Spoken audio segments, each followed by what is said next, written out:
Do I have a motion? I'll make it. I have a correction on the minutes. Okay.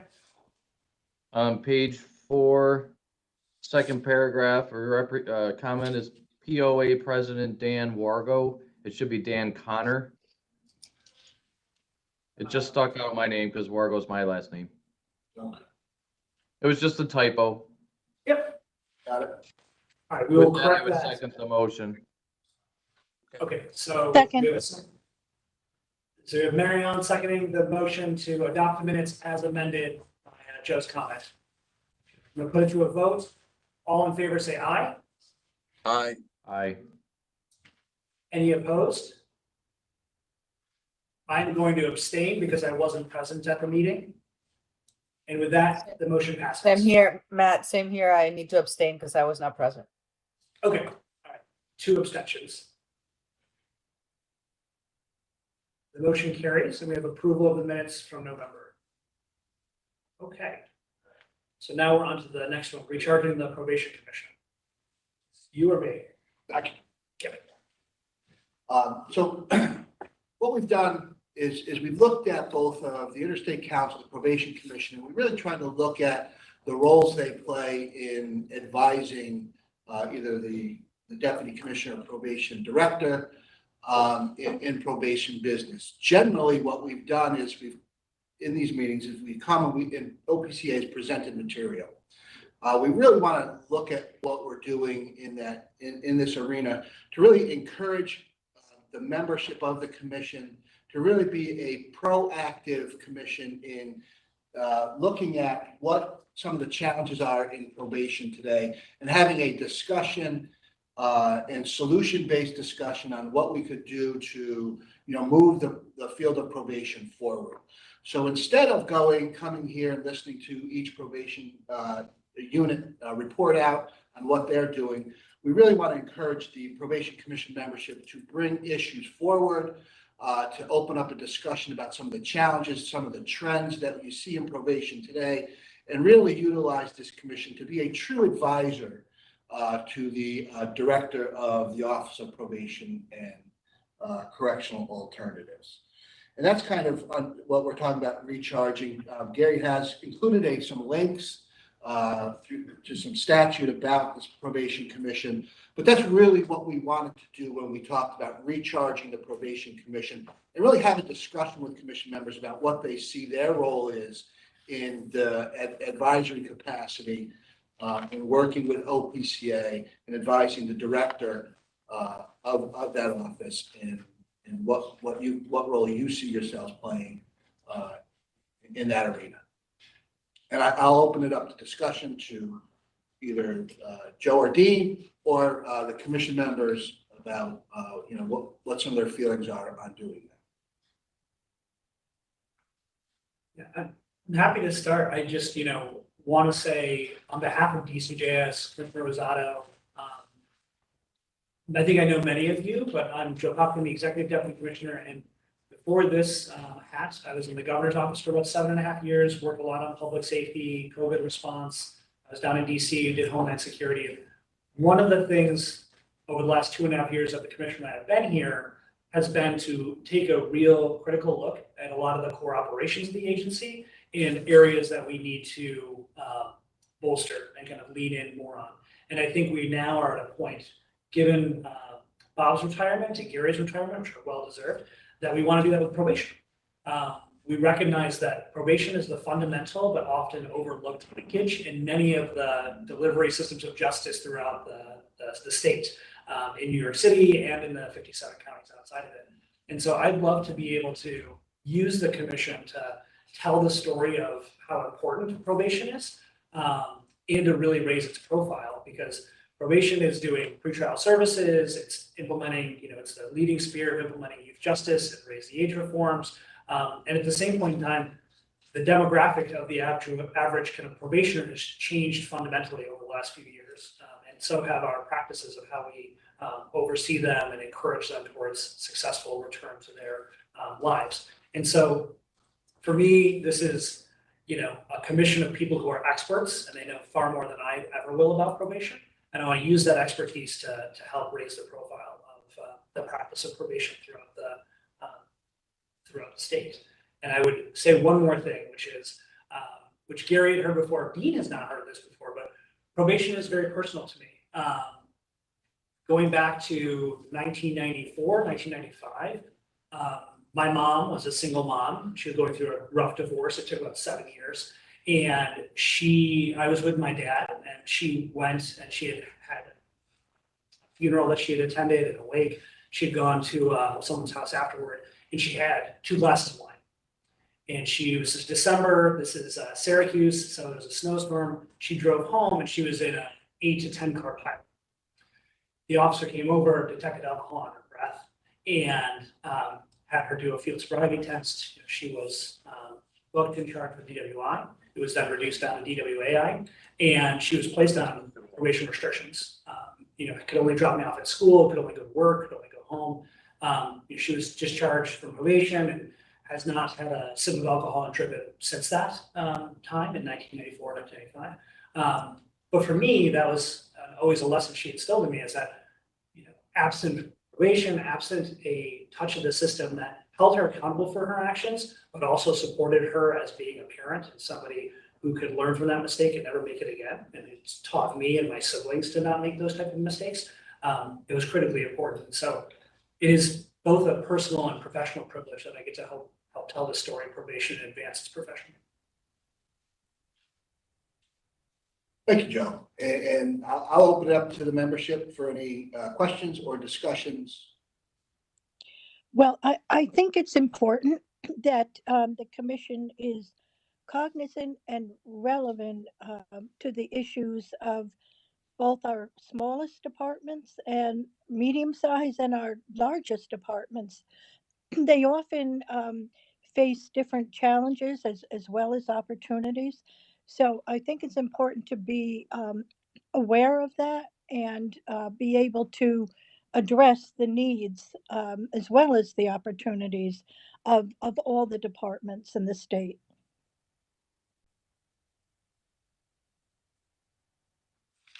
Thank you, Mary Ellen. So for me, it would be great to have the commission, like you were saying, be almost more of a think tank and also, love to get input from like Jeff, who does so much national work and, research and that kind of stuff, and sort of do rather than just reacting to things that are happening either at DCJS or at OPCA, at DPCA.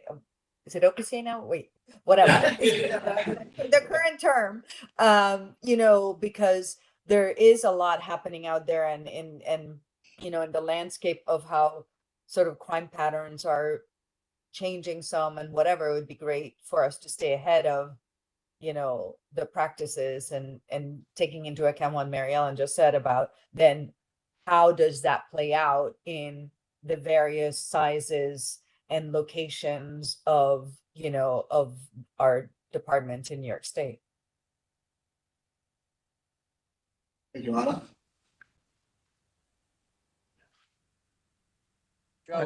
I would agree with Mary Ellen too about having a nice cross-section representation of all departments, representing the commission, some small, medium, and large-sized counties. As she articulated, they are vastly different in their needs and circumstances and situations. With that being said, I guess I have a kind of a question when we're talking about recharging the probation commission.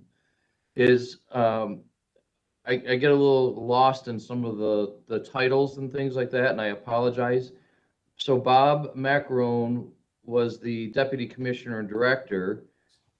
Joe Popkin is the executive deputy commissioner. Joe, are you now the new Bob Macarone? I guess I'm kind of curious as to where that leadership piece is going. Yeah, well, don't give me that label. Not because I don't love Bob, but because I can't replicate 40 years of his expertise, obviously, in leadership in the field. So no, as the executive deputy commissioner, I am the number 2 at DCJS. So one of the program areas within DCJS is OPCA, the Office of Probation and Correctional Alternatives. So Bob retired in January. the commissioner and I sat with Gary and Matt, and, you know, we had two kind of paths in the road. One is post the position as it is, as Deputy Commissioner Director of OPCA. And the second was to kind of take a beat, wait a minute to say, okay, what, after this length of time that Bob had led OPCA, what are the things that we want to do, you know, within the office that might look or feel differently, right? I think whenever there's a leadership change, there's this knee jerk of government reaction to like, all right, well, there was one person, let's just replace that person and move on as business as usual. And instead, I think both the commissioner and myself have great confidence in Gary and Matt to kind of keep the office going and also empowering the managers and the staff to continue to do the critical work that they're doing. So that was kind of, you know, letting some air out of the balloon, the sigh of relief after a real chapter of legacy of Bob Macron. And now Gary has retired yesterday and he's stuck in traffic making his way here now. But, you know, our intent is that Matt will be kind of the interim leader, and we want to post the position and really get a diverse candidate pool of people who will come here, have a mix of experiences that we think, again, help tell the story of probation and advance not only the probation work within OPCA, but the ATI portfolio, the reentry portfolio, the work we're doing on vocational work. So it really is a critical office within the agency and one that the commissioner is near and dear to, particularly on the reentry side. So to answer your question with in fewer words, I am not the new Bob Macron. Right now, Matt is the interim kind of head of OPCA, which is why, you know, we have great confidence that he'll be able to carry forward. And our intent is to post and get applicants for Deputy Commissioner Director. Does that answer the question, Joe? It sure does, yes. I get a little nervous, you know. Bob Macaron, of course, everybody knows, was a huge advocate for probation. Love the guy or not, you got to admit that he advocated for probation his entire career in this position. And I think there's some concerns about, you know, where's the leadership going to lie? Are we going to, is there going to be a floundering leadership at the top? And who do we turn to? Who's pushing for the interests of probation? And certainly I think that's part of the role of the commission, but also the leadership of the deputy directors and commissioners and things of that. So I just wanted to make sure, and are we going to absolve that title and it's going to be absorbed somewhere else, or is somebody actually going to pick up the reins and take over? Yeah, so the full intent is that somebody picks up the reins and takes over. We just don't, you know, there's not another Bob Macron waiting in the wings, right? And so it's about how do we figure out the right blend of personalities for that role and experiences. And so, you know, I think for right now, we have an amazing team in OPCA that are doing great work. But we really want to have probation elevated and we want to have this position elevated so that we can continue to drive investments and initiatives through our probation partnerships throughout the state. So and in the meantime, you know, Matt would be your first call, and if you don't like what Matt has to say, then you would pick up the phone and call myself or Dean, and I will be your one neck to throttle for the time being. So. Thank you. Thank you, Joe. Joe Rocco Posey, just a couple thoughts that I would like to see. You know, I think as a commission, as a probation commission, and kind of forget that it's the governor's commission. Yeah. That this commission be a lot more active in being able to advocate, you know, for things that we think should happen in the field of probation, you know, and get them directly, you know, into the governor's office, you know, so that they can be considered. I'll give you an example.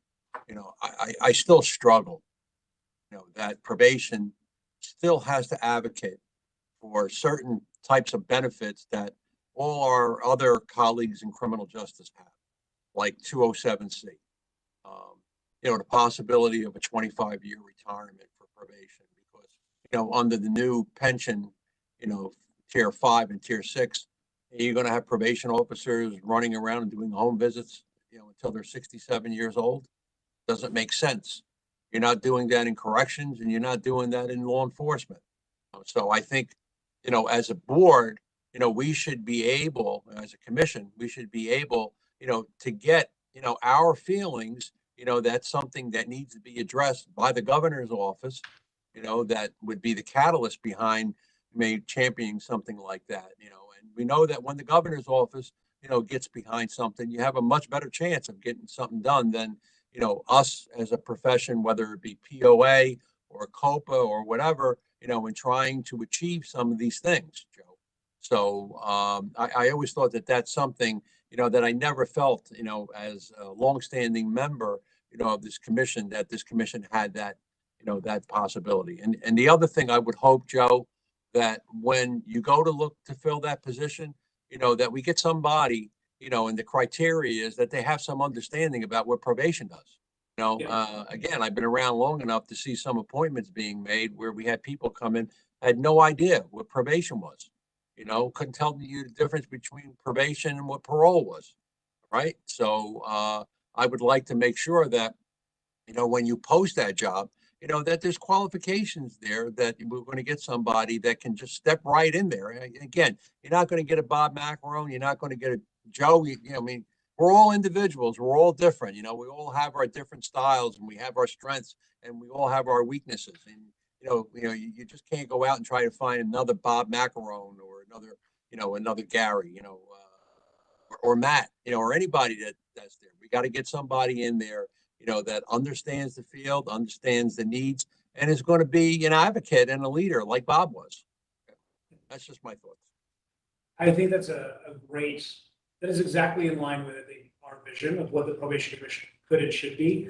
I mean, we talk to the governor's office all the time, and just, for full awareness, as we looked at the agency's funding profile, and I have a few slides that we'll talk about some of the areas of that we've done over the last 2 years to kind of invest in. The agency's budget has gone from $250 to $850 million. Probation has been kind of on the margins of that.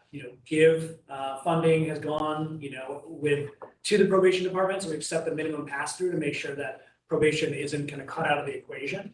We're looking at, the $20 million in pretrial services. How do we expand that? There's a lot of legislative activity and interest on that. So I think the probation commission could be a very, very helpful kind of platform for elevating these things.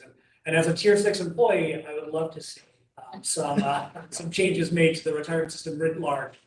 You're preaching to the actual choir. A lot of, I mean, look at the feds, Joe. They have a mandatory retirement age at 57. You can't work anymore, with the FBI or wherever, in the federal system, because they understand you just max out at that point.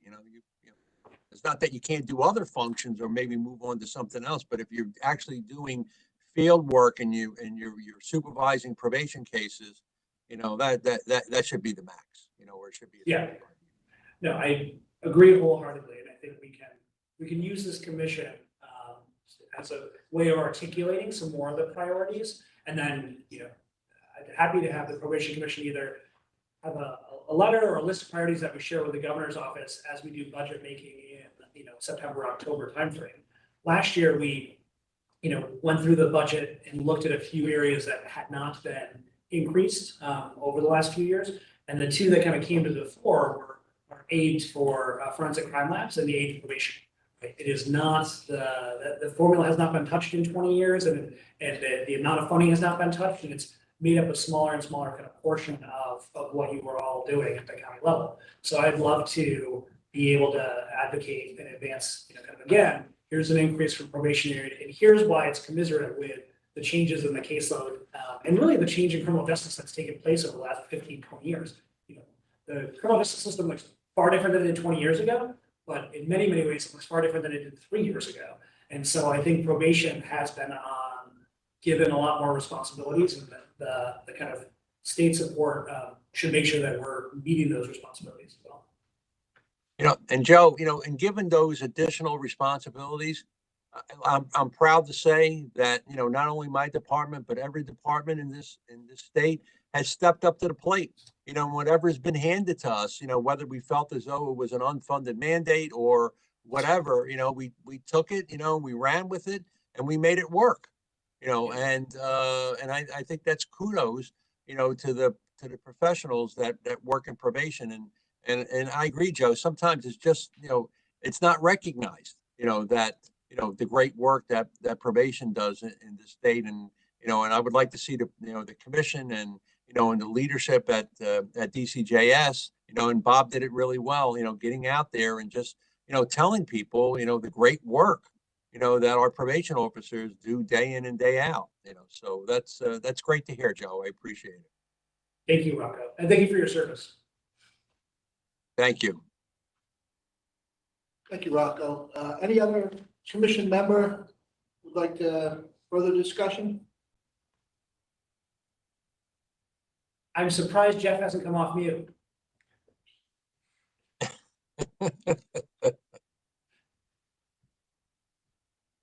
Okay, I do want to acknowledge that Gary Goebel has joined us after waiting in a traffic jam for a while. And now rained upon as well, so. So Gary, thank you for joining us, especially since you have retired yesterday. And I think I'll speak for us and, congratulations on retirement. And we certainly are thankful for your leadership throughout the years. Make sure that we acknowledge that. And I don't know if any commission member would like to say anything. I know Gary's had about 3 retirement parties now, so. It's a tour. I'm gonna have t-shirts made. Merch made. But we needed to recognize Gary and Gary's work. Just another opportunity. Thank you, Gary. Appreciate it. I would just like to acknowledge the the great work that OPCA has done in terms of training, especially in the area of evidence-based. But I think the training programs have really empowered, especially our line officers, to take the initiative in various areas. Really have been able to progress quite rapidly over the last several years and really develop their leadership capacities, and I think it has energized them as well as the whole department. So I'd like to acknowledge that and also encourage the continuation of it. We plan to.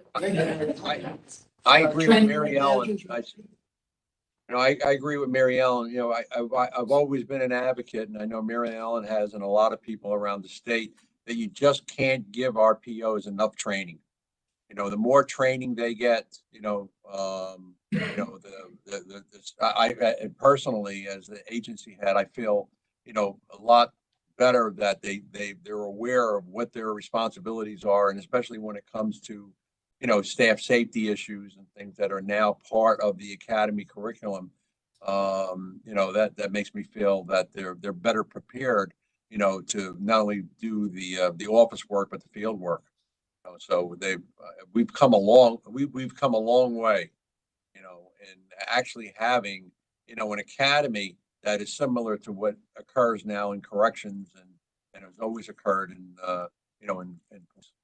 so I think we finally caught up to them, and that's through, your leadership up there at DCJS. So I'm going to speak for me.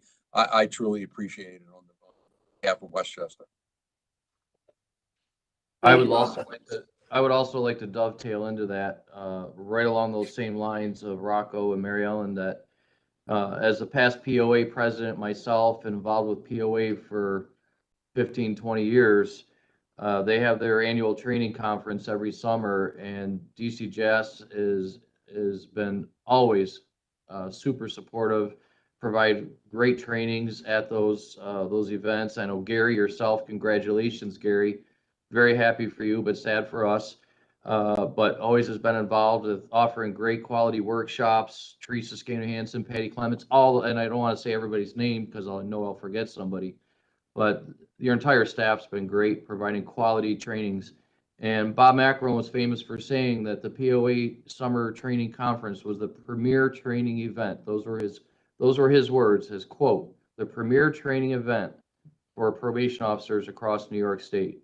And so again, DCJS offers scholarships to counties, has always been supportive for that, as well as providing quality trainings.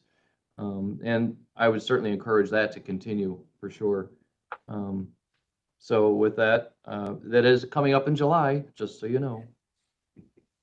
Thank you. And congratulations again, Gary. Thank you, I appreciate it. Gary, is there anything you wanted to say? I would also say, I would echo, not only on behalf of OPCA, but of all of DCJS, that the commissioner and I are so proud to have been able to work with you and also to get to know you better over the last few months since Bob had retired.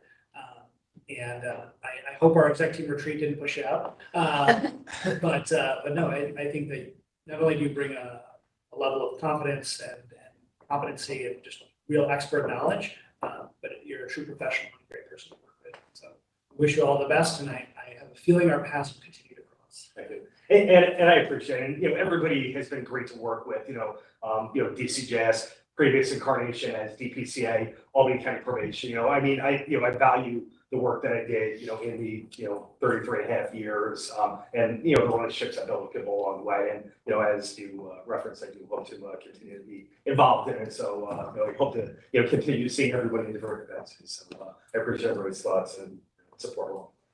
Thanks for being here. Uncompensated. Well, I'm going to be compensated for pension, for work already done. Services rendered. Yeah.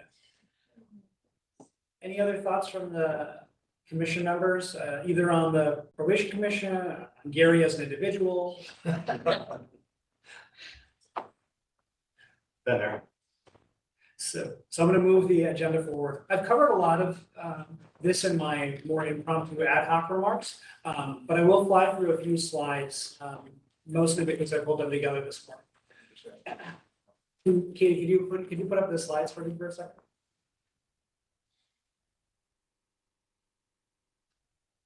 That's a crisp looking PowerPoint. Thank you. So you go to the next slide, please.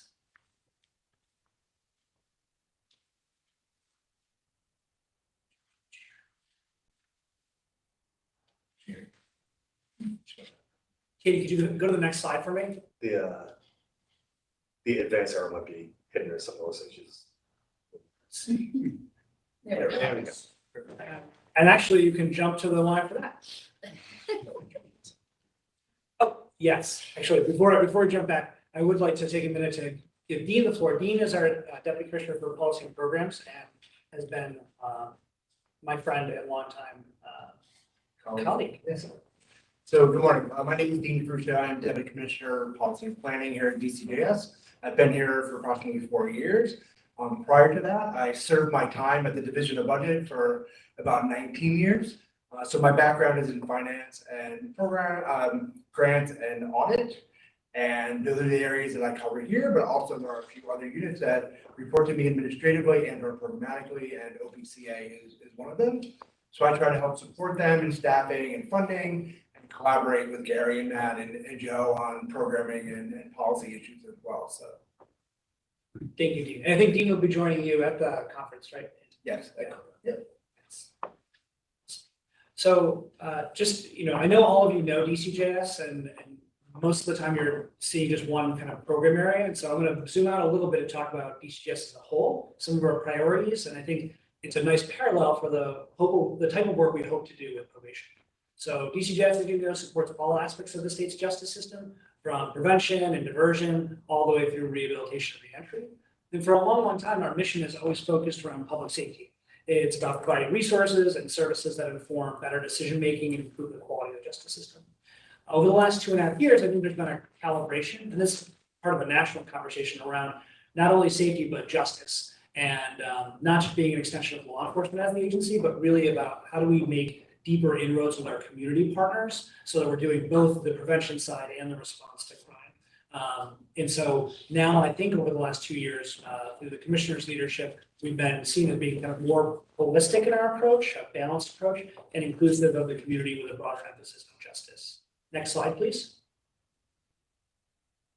So as I mentioned, Commissioner Rosado leads more than 400 DCJS employees. We have a budget of $850 million. And our job is really twofold: help keep New Yorkers safe and ensure a justice system that works for all.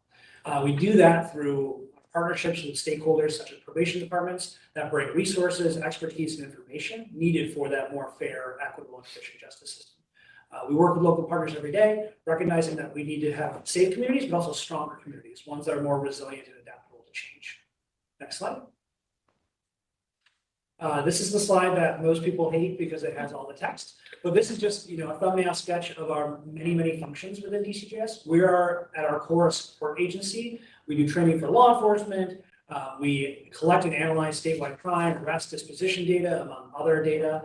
We provide research, analysis, technical assistance. We maintain all the criminal history, information and fingerprint files. We manage all of the state and federal criminal justice funds. We oversee probation, but as well as a portfolio of alternatives to incarceration and rehabilitation services. We are infusing resources to law enforcement and community programs that reduce gun violence and violent crime, like GIBS, SNUG, and the crime analysis centers. We administer the sex offender registry, missing persons clearinghouse, DNA data bank. We maintain breathalyzer and speed enforcement equipment, and we have many, many commissions, including the Probation Commission, but also Law Enforcement Agency Accreditation, Municipal Police Training Council, Commission on Forensic Science, and the Juvenile Justice Advisory Group. So we're doing a little bit of everything. It's like the old Life cereal commercials, like give it to Mikey, he likes it. That is the story of DCJS over the last 50 years. Next slide, please. So I'll just tell two quick stories. One is on our outreach and engagement over the last 2 years, and the second one is kind of on more holistic funding. Next slide. So when we arrived in November of 2021, we were really amid the surge in pandemic era gun violence. And we recognized that we needed to get out to the communities most affected by pandemic era gun violence and deepen our working relationships and figure out what's working, what's not working, and how we can help. Next slide.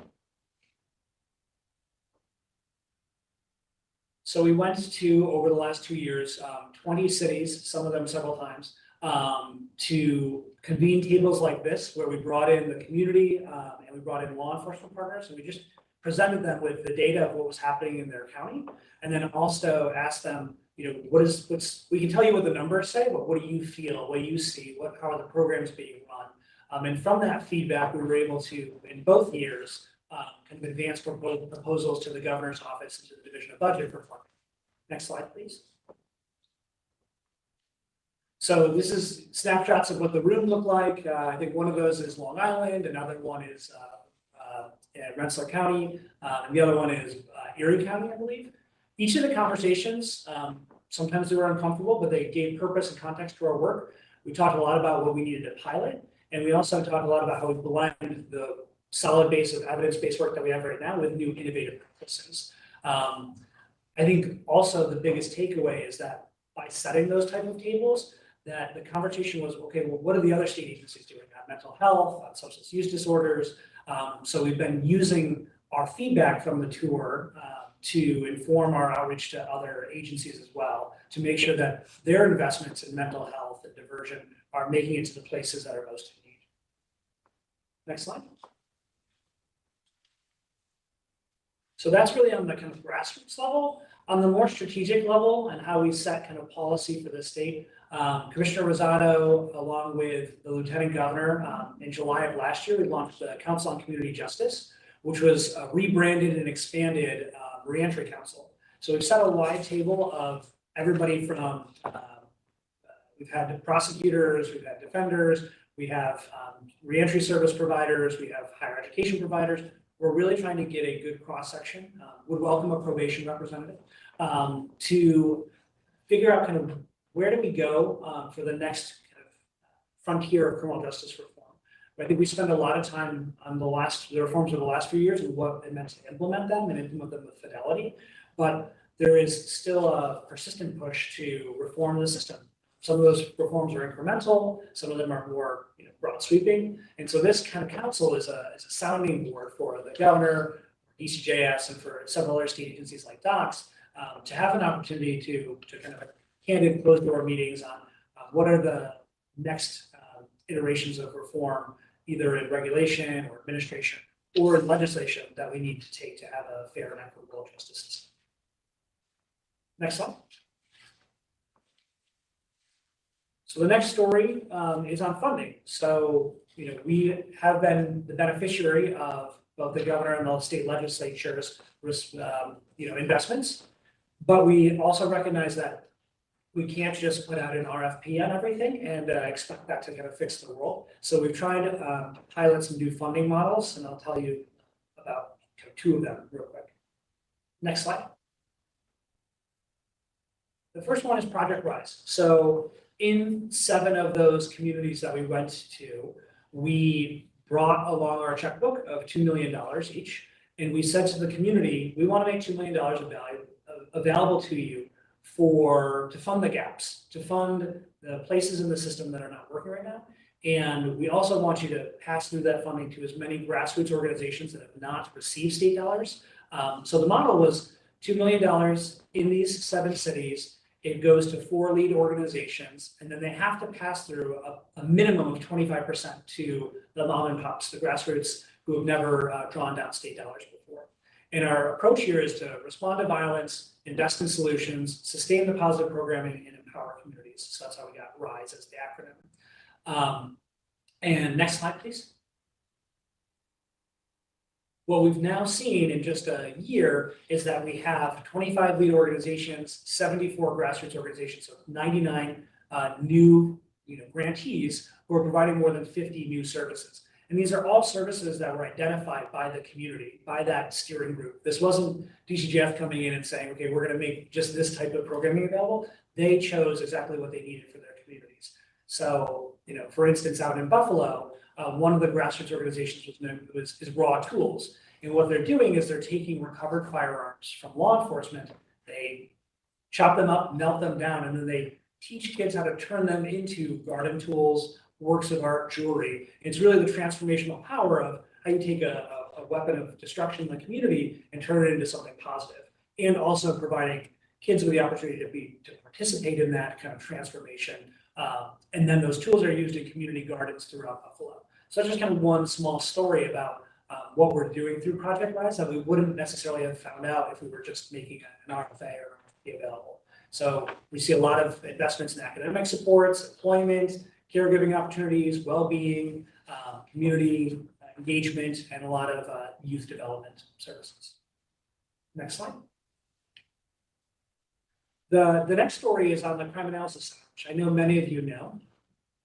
But the internal kind of behind the scenes story is that the Crime Analysis Center network was always run kind of on a shoestring budget. It was cobbled together from 4 or 5 different funding sources. It did not have a dedicated appropriation. And every year we were kind of scrounging together $8 million to be able to keep the lights on and to make sure that the centers had what they needed. When we got here in 2021, we looked at this and said, okay, well, this is actually an area where we think that the governor should make an investment through an appropriation. We were able to secure $15 million that first year and make sure that we had stability going forward for the Crime Analysis Center network. And the networks, as many of you know, we are funding the space, the technology, the director, and a cadre of crime analysts. And their whole model is to be a co-pilot with local police agencies, district attorneys, some probation departments in their investigations and in their analysis of what's happening within their community on crime. And we've now kind of become the backbone of these local efforts to solve and prevent crime. Last year, we handled more than 90,000 calls for assistance, everything from a hotspot map to a license plate reader. And we're working now in more than 55 counties and 350 law enforcement agencies. And so that was year 1. The next year, the governor said, okay, well, let's add a crime analysis center in New York City. And everyone was like, New York City, why would we do that? They have everything down there. They've got terrorism task force. NYPD is the most well-resourced, police agency in the country. And the value, though, is that we were able to have a center down there that shares information between New York City and the rest of the state. So those license plate readers that are coming across all the bridges and entries into New York City and then upstate creates a huge nexus for us to do better investigations, just as an example. And they've now been up and running for the last year and have had tremendous success in kind of identifying gaps in crime analysis and intelligence in New York City and be dedicating analysts to those areas. And so we're really excited. And then this last year, in the governor's budget that was enacted a month ago, we now have $32 million for the Crime Analysis Center. And a large portion of that is going to be dedicated to our efforts to combat organized retail theft, as well as domestic violence. And so another area kind of where we looked at was the funding proportional and appropriate to what we're seeing out in the field? And how do we tell the story and make investments in that network? Next slide. The last one, and this is mostly for Dr. Butts, but the Justice Lab. So DCJS is really, really good in our Office of Justice Research and Performance about telling you what's happening in the system. We spend a lot of our time collecting data, compiling it, aggregating it, and sharing it through some visualizations and some antiquated Excel spreadsheets. But we often can't tell you always why it's happening.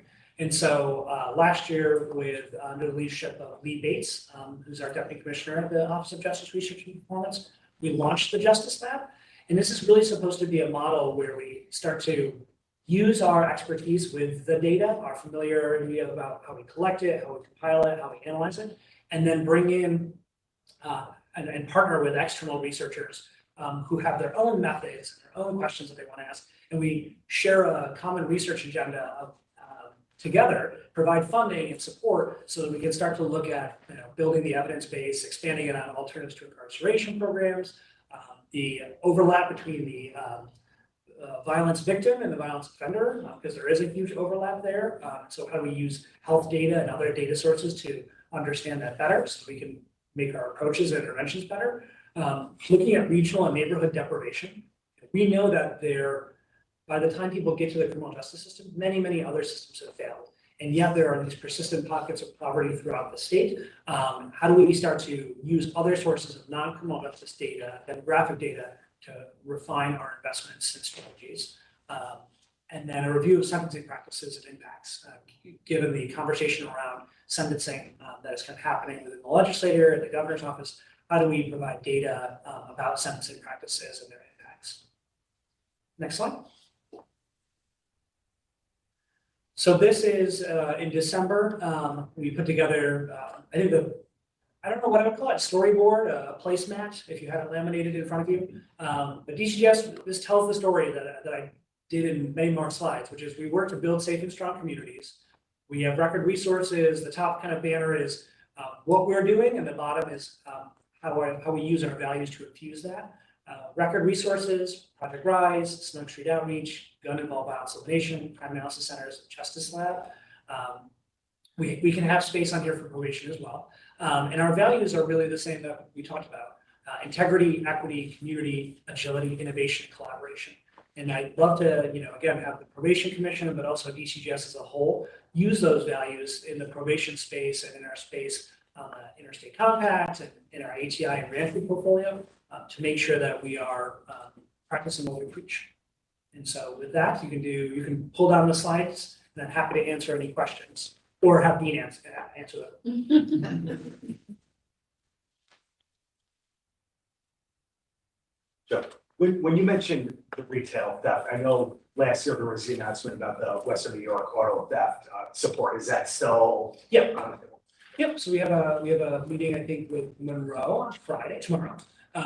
We have the governor announced investments in Erie and Niagara as well. So we want to engage them. And we've started doing some work in Onondaga County on some diversion. So those diversion programs, I think, we want to make sure that we are pushing them. And I think probation will be a key player in each of those 4 counties. And then that's on top of the investments that the governor put in our budget for retail theft and DV this year. Thank you. Other questions, comments, fears, concerns?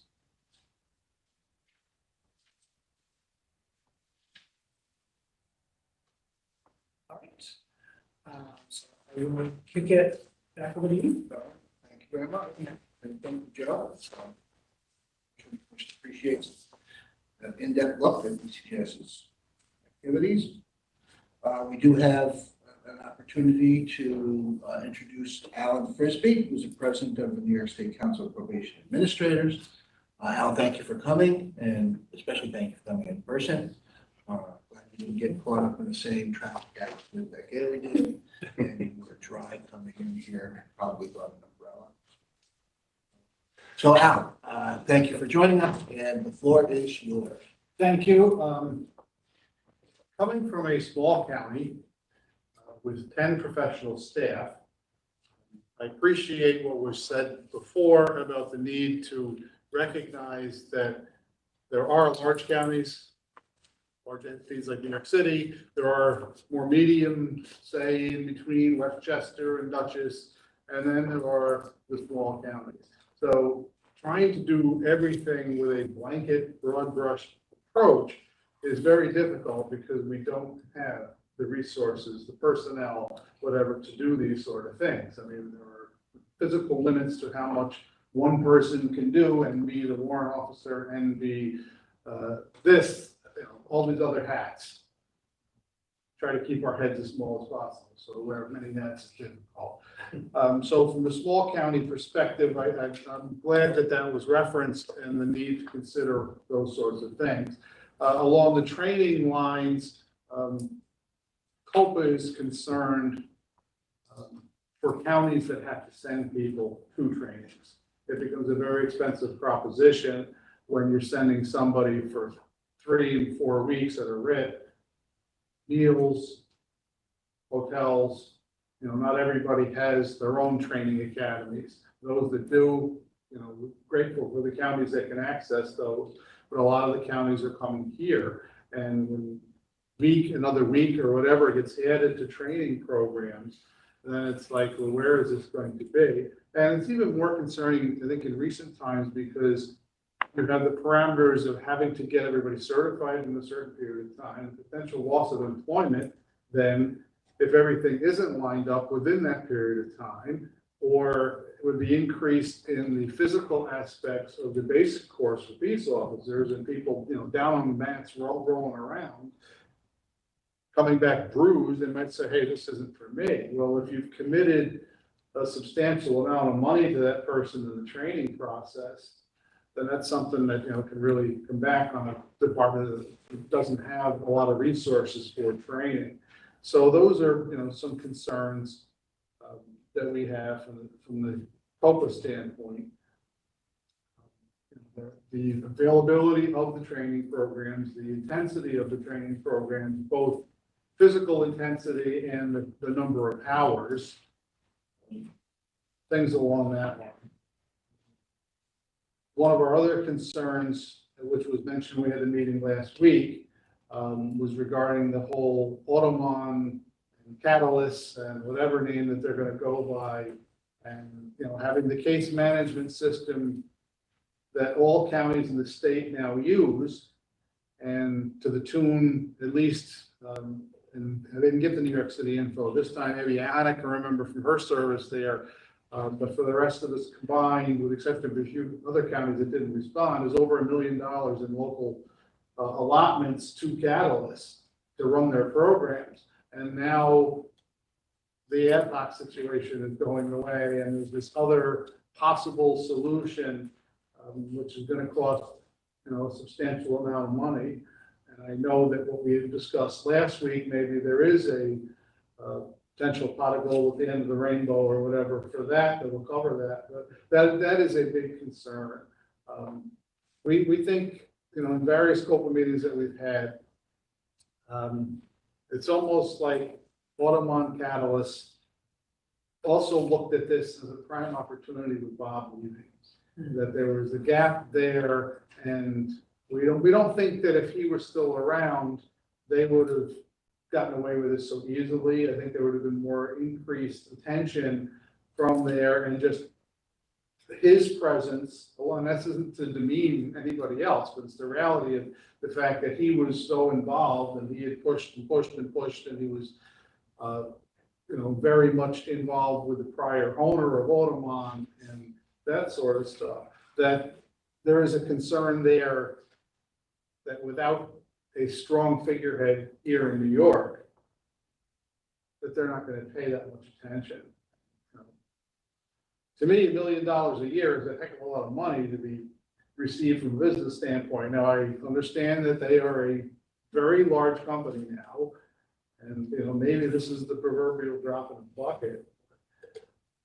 We're concerned that those needs may not get attended to. Counties that have spent for the ad hoc program for whatever it cost, and our county, I think it was 6,000 when we paid for it 10 years ago. And then we have it and we can do very little with it because we're not computer programmers.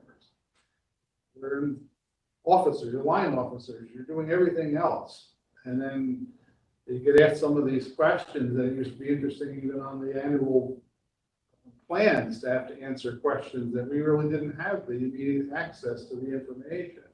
And as I mentioned last week, I mean, my rude example of it, a crude example, I should say, is just trying to pull something out that's as basic as if there was a bank robbery and, you know, the bank robber was 6'1" with blue eyes and, you know, a certain tattoo. We compile all that information in the system. We're going to be able to easily extract it then when we need it without having to, you know, Mary Ellen's County used Crystal Reports, another program on top of the ad hoc.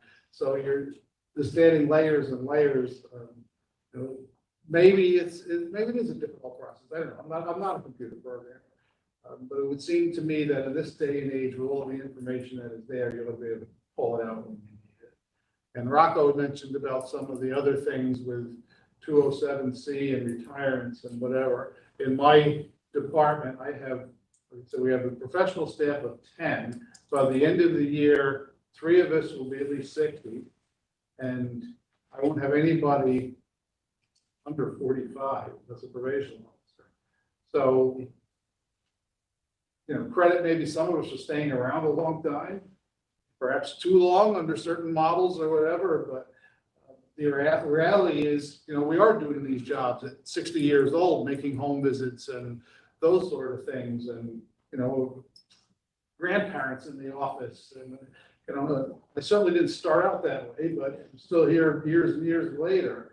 But there are concerns as to the physical ability to do some of these things. And, you know, I'm not trying to write myself out of business here, but the reality is that what is asked for and what may be able to be done are 2 different things. So I think that is a concern to look at. You know, again, it's also local expense as to what these things cost with retirements and replacing people and so on and so forth. But it is troubling, as Rocco said, to think that some things get done in certain areas and for certain professions. You know, there are 25 in corrections and there are this, that, and the other. And yet probation just seems to be, okay, you'll take care of that. And, you know, somehow you manage. And again, with more and more being asked, you know, it's tougher to keep swallowing and to keep doing these things. And, you know, just in general, and then you have the physical things. Okay, you know, you're going to have a warrant, you're going to do this and that. But some of these things aren't for older people, realistically. Thank you. And it's good to see you again. Just to, you know, apply, you know, what we were talking about to the 3 things you mentioned on training. I mean, I think we are always looking for, we recognize that there's more training involved now than kind of ever. And we would love to kind of work with the council on, are there opportunities for us to do more travel scholarships or offset some of the local expenses? And like I said to you in our meeting the other day, you know, I think when there is more required of you, like Albany is notorious for a lot of unfunded mandates, but it is important to look back and say, hey, this job is fundamentally different than it was 5, 10, 15 years ago. It requires a lot more, asking a lot more of the probation officers and the probation officer supervisors, leaders. And so I think we should have the probation commission, but also the council kind of look at those expenses and see if we can help, you know, offset them using state resources. I love the idea of that kind of travel scholarships because I think they're easier to implement, and they also have a clear story of people need to be in the room. And while COVID taught us that we can do a lot virtually, you can't do defensive tactics virtually, and you can't always get the most out of a training virtually. So, would love to explore that more. With Catalyst, I think we have a good strategy in play. I do think as we look at the field of technologies, that these vendors, these mega vendors, are kind of coupling up a lot of service offerings. I think New York is an attractive market for many of them because we have a kind of a user base that's there. It's all kind of adopted as one system. But that doesn't mean that, we are the state of New York as well. So I'd love to, we will have that conversation with Catalyst around what do the users need and what do we as overseers of probation need from that system to make sure that it's adequate, appropriate, and that it's going to grow as our business grows. And then on the generation point, I think this is really where we've been grappling as a public safety profession, not just probation, but law enforcement, corrections officers. There is a huge and ongoing recruitment retention issue and a generational issue in these ranks. And so you see all of the people that were hired in the 80s when I was very small. Yeah. and who are now rightly retiring, right? Like everyone has earned their retirement and gets to be able to author that last chapter of their career. But I know everybody, including yourself, wants to make sure they're handing it off in good working order. And so, we've been talking to civil service around some of the law enforcement ranks. I'd like to add probation to that conversation and figure out what else we can do. I mean, maybe that is the way that we work on the probation aid increasing is by showing those demographic changes and where you are versus where you think you need to be. If you're 10 right now, realistically, do you need to be at 12 or 15 given what has happened over the last few years? Those are my initial thoughts. Thank you, Joe. And I just would open up to commission membership if they have any comments or questions. So I'm gonna jump on the computer system, database system, whatever. And just, I think we need to look at the overall, as Alan was saying, why, like the reason to have it is multiple layered, and the ability of leadership in the various counties to get information they need to inform their work is super important. And, in New York City, we had a research department. So like, yeah, they could do that. They're computer people. Yeah, they can do that. But, like Crystal Reports, what Mary Ellen was using, there's so many other systems that are easier to use. And Ottoman did not keep up with the times. Now there's so many other systems also that allow people on probation who have phone, like the whole app stuff so I would encourage us to look at the bigger picture, as much as I hate saying this because it would be such an endeavor to switch systems, but the system overall has kind of not been responsive to our needs for a while now, I think. And I really think I agree with Anna, and I think it really holds us back when we're trying to see what works, what's effective, what may not be as effective. So having the inability to analyze that data to tell our story and be effective not only for probation, but so we can communicate with the larger criminal justice system. It's just really vital.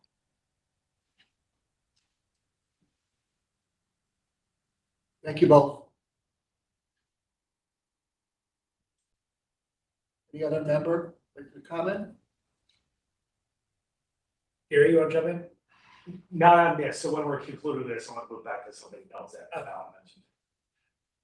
Yes, I just want to say I agree that we are a data-rich but analysis-poor society generally. And we generate tons and tons of data. We often have very few ways to distill it and to help us inform policy and practice. And I think that is crucial in all of the different criminal justice professions. And I think in many, many ways, criminal justice is kind of lag behind health and labor and other fields on being able to collect that data, distill it down, and use it in more ways than one. And so I would just agree that our systems need to keep up with the practice of policies, and they also need to do the best job collecting information and driving it into the hands of users and overseers. Thank you both. And congratulations on your retirement as well, Mary Ellen. It's the trend. So So good afternoon, everybody. Patty Clemens, I'm the Director of Training here at OPCA. Just wanted to jump in on a couple of the training comments. First of all, thank you to those who made some kind words there and comments on training. We certainly do try to get everything out that we possibly can. And Mary Ellen, you know, we've worked side by side for a very long time. You've seen the changes in the academy and the curriculum firsthand. Particularly when Raise the Age legislation passed, we did a huge overhaul of our fundamentals curriculum, and we really did raise the bar on what probation officers were expected to do.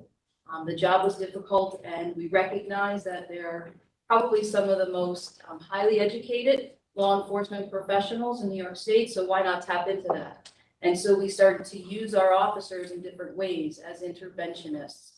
And I had done a presentation at the Public Safety Symposium to this point, but it's kind of in line with what folks are saying. So the duties are changing, the ante has been raised, we're aging out of the system, and at the same time, the training requirements have gone through the roof, and we have an unprecedented low number of people now willing to take the exam, and so your hiring practices are impacted.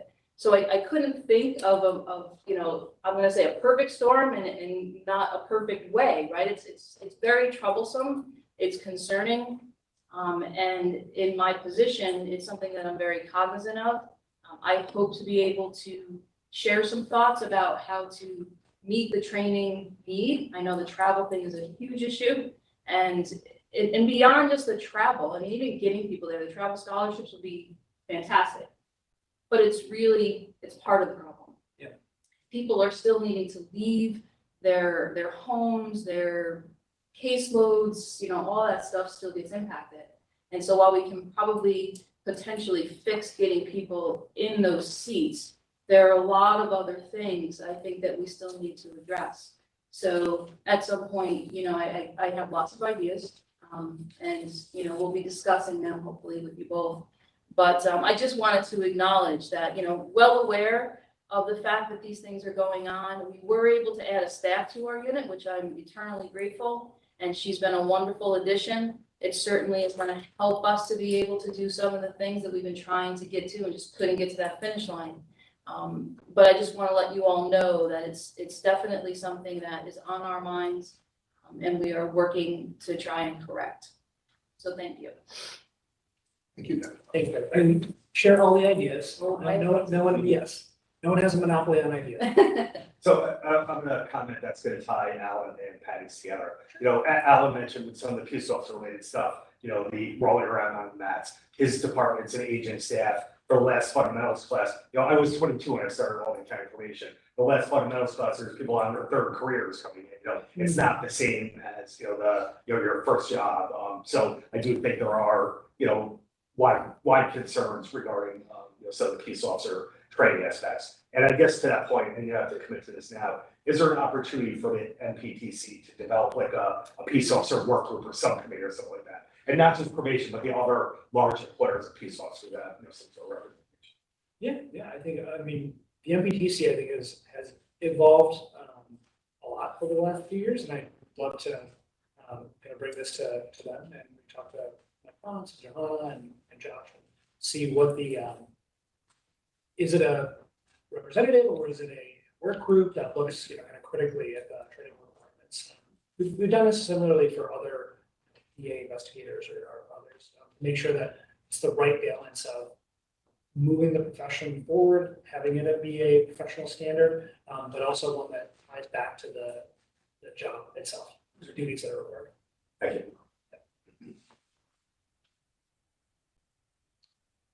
Again, Joe?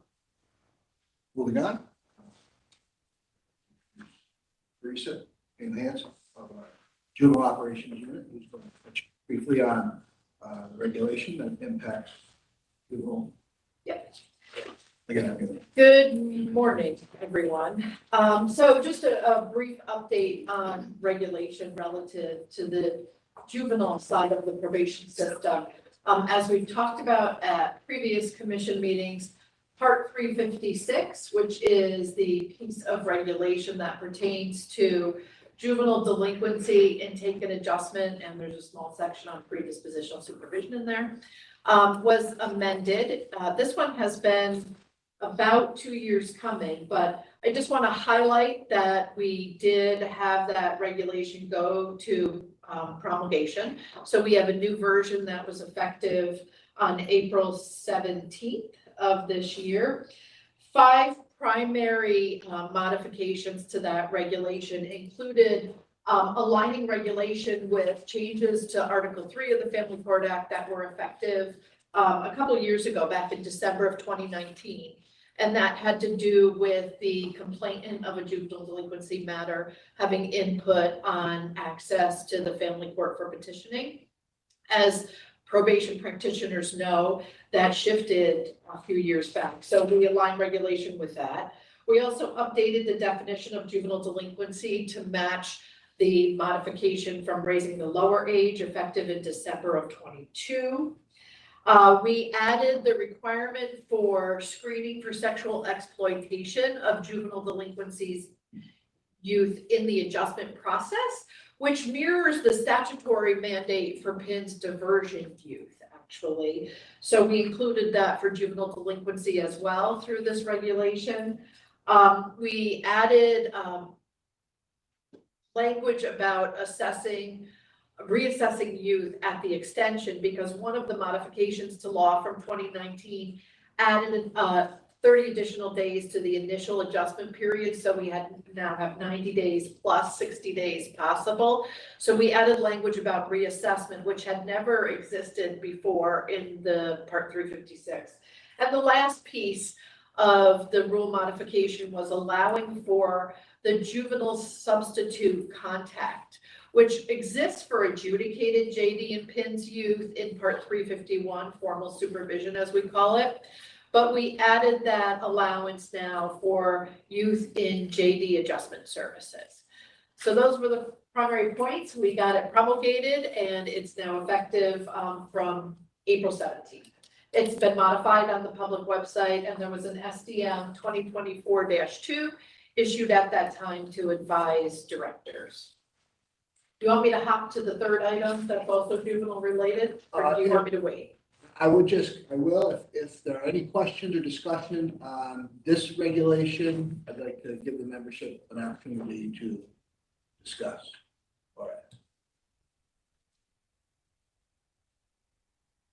Hearing none, please. Okay, Wait, so to discuss in what way, like because it seems that it's done. Yes, any questions or further discussion on that item? No, I just, I was not in favor of. So I don't know what happened to it, but whatever. It's a done deal.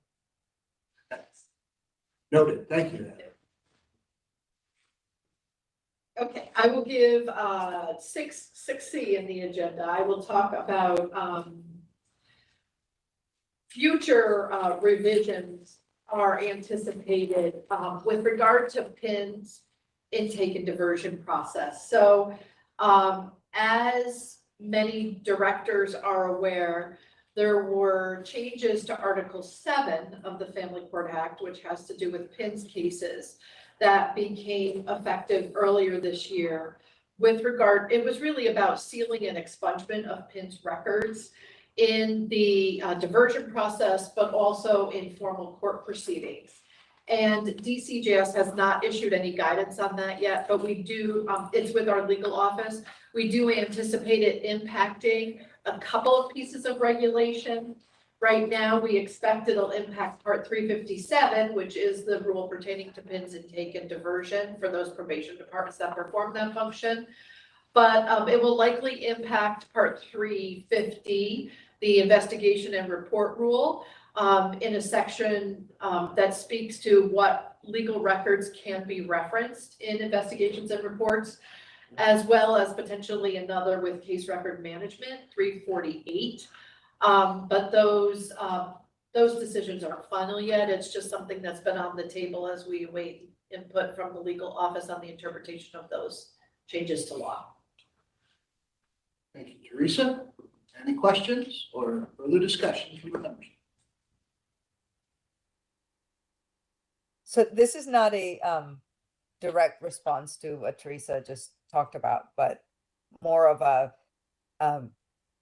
comment for Joe in terms of when you think about the principles and the values that you showed for DCJS in the PowerPoint. I really think that the state should think about abolishing the PINS statutes, because that is a gateway for young people at a time that families are struggling and whatever, and there should be a more equitable way to deal with it than having people process through cases and whatever. So I just wanted to be on record that I strongly believe that that would create more more equity in this system. Thank you very much. And I'm sure you're referring to Joe Wargo and not Joe Popkin. So Yeah, I'm referring to Mr. Popkin. I know.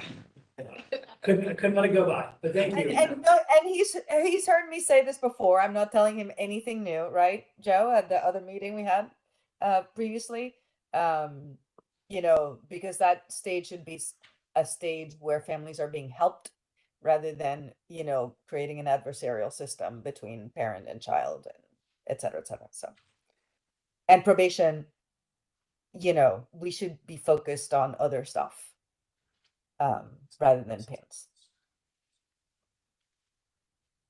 The only thing I will say is that, with probation dealing with PINs, I think we've been able to make some inroads in preventing some of these kids from moving up to JD status. I agree with that. Yeah, I think when we had the ability to do some of the things that we were able to do until the PINS reform came in, I think it's now been, our ability to really make an impact has been curtailed. We have limited authority now in the PINS arena. It's really within the purview of DSS. And I would agree, now it might be a good time to get out of the PINS business. But again, we should be looking maybe not at PINS, as you said, but we should be looking at FINS. We should be looking at dealing with families, instead of just working, with the child and, as you said, creating an adversarial environment. So I think we might want to focus in on a FINS model if we're going to go down that road. So just my thought, Anna. Thank you, Rocco. No, thank you both. And I know there is a kind of a work group that kicked off from the governor's office on family court reforms kind of broadly. I know this is an area of focus for the new chief judge. And so, I think there's going to be a review and examination of, I think, a lot of the practices and policies. And so, to the extent that DCJS has a seat at the table, happy to kind of raise that just for further. I won't take a policy position because I enjoy my job, but I will say that we can advance, the issue of PINS, because I think it has been an area of reform over the last few years. And, reform toward what end, right? That's really the question.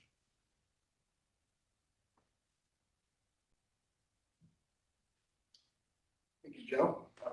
I am going to ask Patty Clements from training to discuss part 346.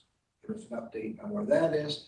And after that, I'm going to come back to Colin Quigley. I apologize, Colin, I did not think you were on the phone, and it appears you are.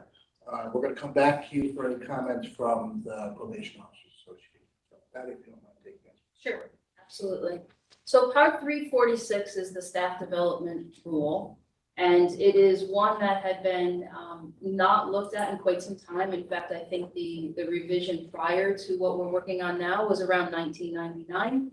And so as you can imagine, just given the conversation we've had about the changes in training in the last few years, that's quite a bit of information that needs to be updated. Having said that, the highlights on part 346, which we have put out for comment, and we've received feedback from directors and from COPA, The basic course for peace officers stands out, very plainly. That was not something that was part of the original regulation, and so those requirements had to be written in. And then the fundamentals of probation practice section, there was a lot to do there. I mean, the primary things were, first of all, the curriculum had been revised multiple times. And in 2005, if you all recall, for those of you who have been around this long, fundamentals was the basic course for probation, right? This is what was the statutorily recognized initial training for probation officers from that point. And then the recent ruling of the MPTC requiring the basic course for peace officers now made that curriculum a non-MPTC course.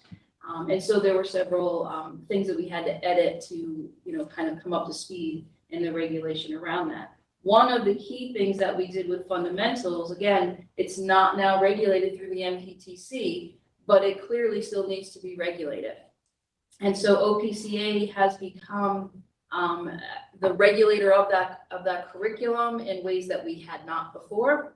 And so in the rule, we required an application process, for quality assurance purposes, for sustainability, for a lot of reasons, so that we could really kind of be aware of when these academies were happening, to make sure that there was consistency in the way that they were being delivered. So there was language that we included in the regulation that spoke to that, and empowered us in a way to be able to kind of take the role, if you will, that MPTC previously had played in governing that curriculum. So those were some big changes in the fundamentals. We also sought to bolster the staff development officer role. There's always been the role of the SDO, but it's been kind of a little bit vague. And so one of the proposals in there was to be able to make a more formal orientation training that all SDOs would have to participate in, complete. That would be something that our office would develop and govern. And really, it's designed to be able to kind of give everybody the level playing field from jump, so everybody knows what the expectations of the SDO are, because we rely on them critically in terms of training. They're kind of our contact person, our go-to person, and I know that you also value them in the departments. So we did look to bolster that. But the part of the regulation that we are still grappling with and got the most comments on were really a section in here where we try to define duties and responsibilities of officers who have not yet been trained. And so when we think about the prior conversation that was raised about access to the training being very problematic, it's cost prohibitive in a lot of ways for these departments. And the BCPO academies, while OPCA has done their best to try and make sure that every local academy that delivers fundamentals is equipped with everything they need to run BCPO, and they are right now, with the exception of Albany. Every one of them is doing the BCPO, but it still is not enough access for everyone. And so for us to, try and figure out what duties folks can do before they're trained, these two worlds emerge. They just collide, right? And, while you're waiting for people to be able to get access to training, they cannot perform peace officer duties. So, they kind of go hand in hand. And so one of the things that we had initially proposed, and we recognized that it did not go over well, was to limit the duties of officers while they are waiting for their training to be completed. And we heard everyone loud and clear. And in fact, Matt and I have made concerted efforts to try and meet with the COPA regions and get feedback on this. So the regulation right now is still pending, because we're really trying to craft language that protects everybody's interests. We don't want it to be so detailed and, so that you can't possibly get your work done. But at the same time, we don't want to put people in a liability position. So we're working through those things. And that's really kind of where the regulation sits. I would love to get this completed and get it out to everyone, just as you would love to get it. But I do think we have a couple more meetings that we want to hear everybody's thoughts on and just really get the proper language. COPA Park made a lot of great comments, and just so you know, Alan, We have accepted just about every single piece. This is the only part that we're left on, is really trying to figure out how we craft this language. Because we don't want to open this up in another 5, even 10 years, right? It's far too long since we opened it last time.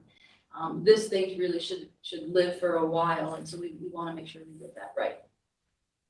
And that's really the update on that, if anyone has any questions. Okay, I'll open it up for any discussion from the commission membership.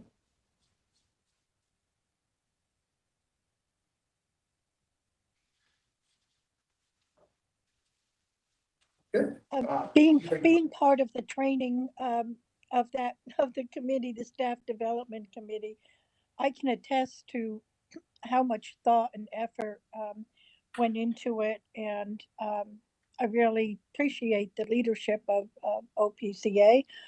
I think that the issues that were mentioned definitely required more discussion and input from people. I think it's something that can be worked out, but before it was adopted, I think it was important to make sure we're getting what we're really trying to achieve, uh, so that we don't put departments in a position where they can't fulfill certain requirements. But I think that we have the ability to kind of modify that so that the training, the staff development can occur, and we can address the issues of liability and still get new officers trained properly. Thanks, Mary Ellen. Thank you, Mary Ellen. Thank you, Patty. Okay. No further comments. We will move on to number 7. Oh, I'm sorry, Chief Pro Colin. Nothing personal, Colin. But Colin Quigley, who is the Vice President of the Probation Officers Association, was kind enough to join us. And Colin, the floor is yours. Thank you for joining us. Good morning, and thank you for allowing the Colin, I think you just went on mute by accident. good now. There we go. Okay. Good morning, and thank you from the Probation Officers Association for allowing us to join you. The president, Dan Connor, was not available today, so he asked me to step in. Basically, just to talk briefly about the Probation Officers Conference, which is coming up again this summer, July 24th through the 26th at Embassy Suites in Syracuse. We're aware we've had it here for 3 years now. As many people know, the cost of things keeps going up, and Syracuse Embassy Suites keeps giving us a pretty sweet deal. So we've been riding that train for a few years, but it looks like in the next coming years, we'll be moving around the state again a little bit. So we hope to see some more people in different areas. And this year it kind of falls in line with the pretrial probation and parole supervision week, which generally doesn't happen, but I think basically based on the calendar year, it's just kind of worked out that way. So hopefully we get bigger attendance and are able to provide some quality training to officers from across the state. That's all I have. Appreciate that comment. And once again, I apologize for skipping you. That's quite all right. If I could, I just wanted to mention that the Association of Pretrial Service Agencies will be holding their own conference October 21st and 22nd. And that is always also a very good conference to attend on pretrial services. Appreciate that, Mary Ellen. Thank you. Any further comments or questions for Colin? Okay. We'll move on, number 7, and this is the last item that we had sketched out, so I'm going to ask Gary Goble and as his final act of business, go through the events that are. Thank you, Matt. And really, this is just a collection of some events of interest to the field that we did want to remind everybody about. And certainly you are already aware of them. A couple have already been mentioned. First, Council Probation Administrators Conference is in Oswego, Alan, the 24th for the 26th, is it? But DCJS will be attending the 25th. So Dean and Teresa and Frank Candiano will be in attendance. So we'll be there for the Tuesday afternoon portion. So thank you. Alan, any further comment about the conference in general that you'd like to make? No, this will be our second year. I say no, and then I start. This is our second year in a row there. It's a nice facility, hotel and conference center, and basically on the convergence of the Oswego River and the area.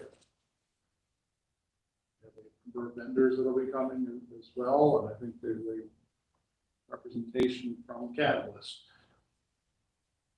Whether there's a group of probation directors who will be armed with rotten tomatoes from a Catalyst still remains to be seen, but Anything could happen. Well, I will say, I apologize for not being there. I have to be in DC, but Oswego is where my in-laws live, and you should definitely check out Rudy's, which is on the lake, and it is a delicious, although high cholesterol place to dine. I did want to mention in regard to the conference, our Office of Justice Research and Performance was interested in attending to basically, table for our knowledge bank or DCJS's knowledge bank, but they're not able to attend this year. So perhaps, in future years it would be interested. So thank you. Moving along, Colin mentioned the Probation Officers Association conference. Patty, do you have a quick comment on that about support? I do. So we have 7 workshops, all of which have been approved. Thank you very much. So we definitely plan to be able to continue to offer those workshops. And I believe this week we'll be confirming all of the scholarship winners. I want to say last year we supported somewhere between 40 and 45 scholarships. We hope to be able to do the same thing this year. And we have recently met to select our Outstanding Service Award that will go to a probation officer at the conference. Thank you. Yep. Next in our list of events is the New York State Ignition Interlock Conference, which will be held August 15th of this year at the Empire State Plaza Convention Center. I think probably everybody's aware the IID conference started as just bringing together the manufacturers. So the early years of Leander's Law was really just bringing together the manufacturers. But then we saw the need and the opportunity to expand this into a training event for the probation professionals and other people that do the work. So it's really a combination of all of the qualified manufacturers attend and participate, and it's a good opportunity for them to interact. But you'll also bring in expert and guest speakers on impaired driving and ignition interlock. I know Frank and his unit have developed an initial agenda, so you can reshare with Matt, and then he'll bring it back How up. many years has this been? And which one is it? I don't recall off the top of my head. Maybe 13. For that. 13th of the conference perhaps, but it's been 15 years since the Angela law has been passed. Yeah. So we're 15 years after the passage of Leander's law. It's scary to think because I was the one who was in the Right, first right. conference. Yeah. I was in that position and did the first conference. So wow. Years. Frank, any guest speakers that will be attending that come to mind that you want to mention? Yes, I mean, outside of the qualified manufacturers, we are going to have representatives from DMV to talk about specific licensing issues that individuals on probation may be facing and fielding questions from the audience in regards to that. We felt that was a necessary workshop to have during this IAB conference. And we're also just going to be having other representatives from probation departments just perhaps informing the audience about different initiatives that are being done to help serve this population. Great, thank you.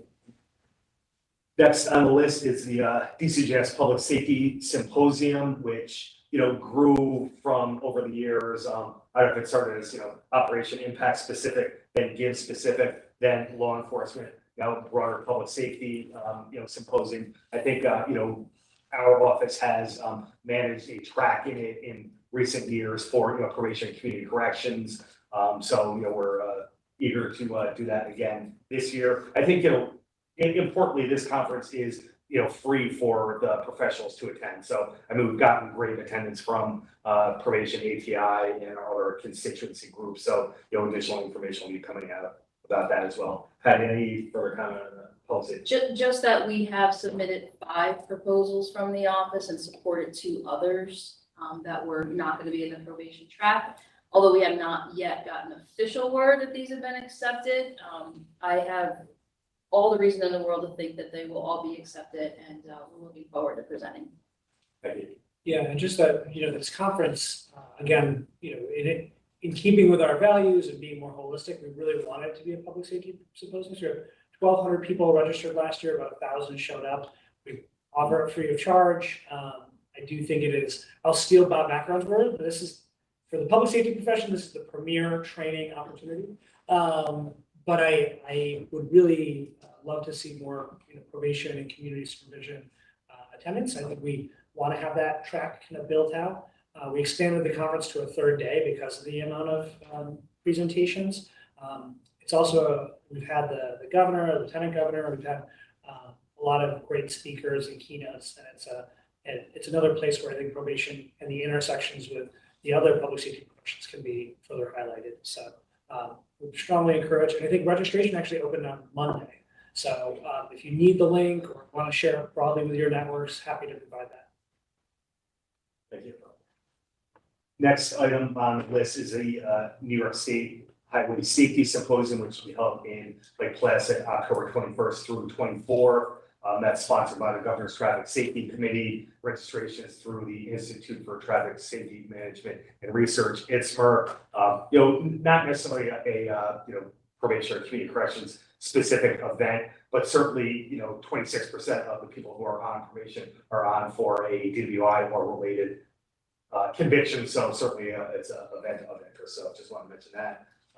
Last event we have listed here is the New York State Association of Pre-Trial Service Agencies, which Mary Ellen filled us in on the date here. We had it listed as to be determined, but October 21st through 22nd, and I believe it is in Troy. Is that correct, Mary Ellen?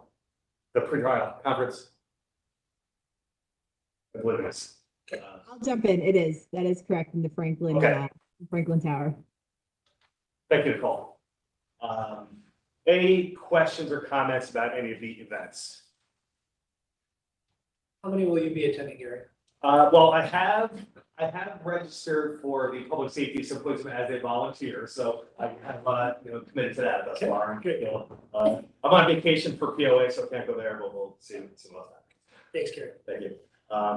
And I guess if there's no further comments about the events, I did want to mention under a combined new or other business, Nicole, if you just want to start a comment regarding the Compass R rollout, and then Frank can comment further after that. Thank you.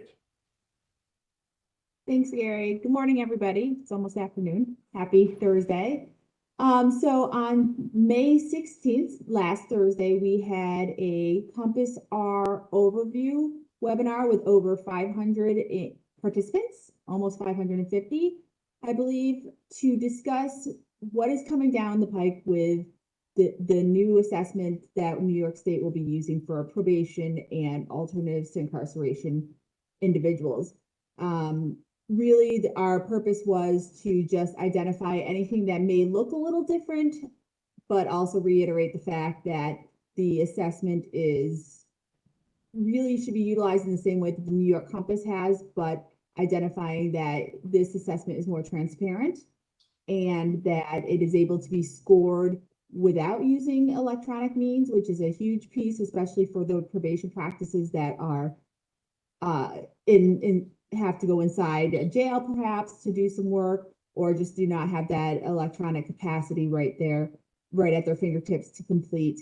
We are working on our FAQs. We had about 4 pages of questions there were quite a few duplicates, so we're really trying to streamline and make sure we can get that piece out to all the probation departments and ATIs. We are putting that document in addition to the recording of the WebEx on the community corrections and probation suite in the portal.